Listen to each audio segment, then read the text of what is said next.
मौसा नमस्कार। हाँ नमस्कार। राहुल कड़े लगी फोन टा करछि उठो नहीं कौन है नहीं आज देवस्थान पुण्य तो आम कथा ठाकुर दर्शन टे कर गाड़ी आनिक आई कहना आसो सागे सागे खाली दर्शन करदे पलि आस ता देह खराब है से शोची डाक्तर मना कर कथबार्ता को आम फोन टाक लुचेक रखी सी कौटी जीव देवस्थान पूर्णिमा देखिए भल नहीं नाई परा खाली देखा कर आसे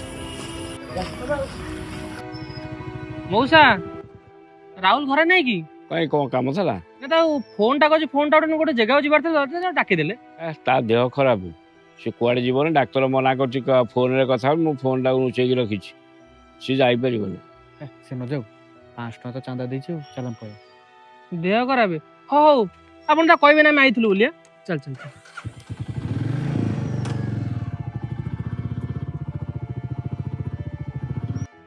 मौसा मौसा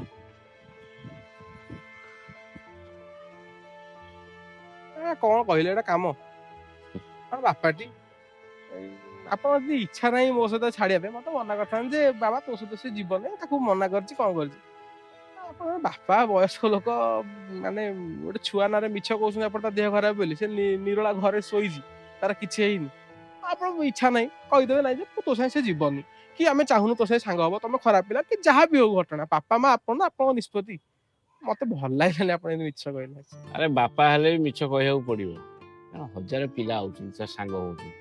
सी गोटे सरलिया पिलाटे सी अंध भाव विश्वास करे सांग मान सी जापर ना आम जापर देखो आप जहाँ कहते ठीक क्या आप बापा जीवन विषय अभिज्ञता आपंकर बहुत अधिक आम तो नुआ छुआ कौन जानी कहना आम एबे दुनिया देखु आमर 20-30 वर्ष आगे आप दुनिया को देखते किंतु मौसा कृष्णकर अनेक सांग थे भर सुदामा अन्यतम सेमती बापा हिसाब से आप जाना दरकार जे किए पुओ को मद दुकान को डाकुची और किए मंदिर को अंत पक्षे जी ठाकुर मंदिर को कहूँ आज सी मु भावुची भूल उद्देश्य डाकु न देखु पुओ आपणकर इच्छा आपणकर मो सांगे जीवन ना जीवन हाँ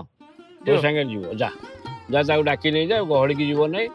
बाहर दर्शन करके पड़े जा गहड़ ठाकुर खाली दर्शन कर देवस्थान पुण्य बोली कथा जा जा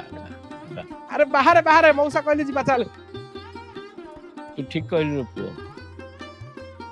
कृष्णकर बहुत सांग थे से सुदामा जड़े आजिका दिन में बापा माँ मैंने परीक्षा करने पड़ो